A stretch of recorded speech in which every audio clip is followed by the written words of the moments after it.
Helo, yn enw i yw Gwion Ifan, a lle ni heddi fi'n clywed neb yn holi? Wel, mae Gyfyrddin hanner awr ffordd na, mae Aberteifi hanner awr ffordd na, Llanber hanner awr ffordd na, a mae Aberaeron hanner awr ffordd na. Ie, mon un lle allech chi fod. Croeso i Bwrdd Twristiaeth Hansh yn Llandysul.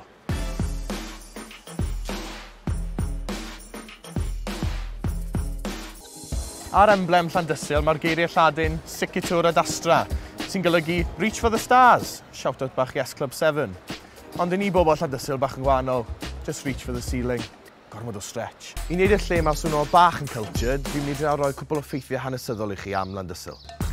1. Cafodd Llandysul i enwi ar ôl dyn o'r enw Tysul, oedd acsiwn gefnder i Dewi Sant, ac mewn sawl ffordd mae Llandysul fel rhyw fath o BTEC Ty Ddewi, ynddo fe? 2. Eglwys Llandysul yw'r adeilad hynna yn Llandysul.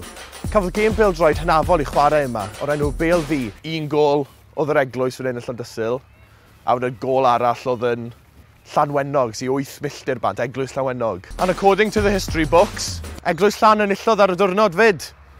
Viva eglwys Llan! 3.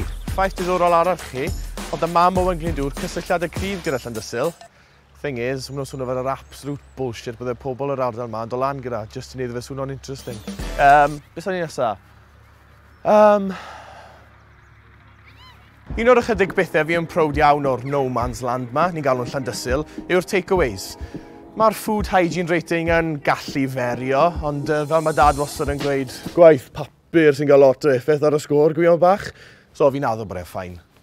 Ond os chi ar ôl rhywbeth bach fwy sophisticated, lle chi lli iste lawr i fita pan chi ddim yn shitfaced ar y llawr yn gweiddi, more sauce and salad, please, boss.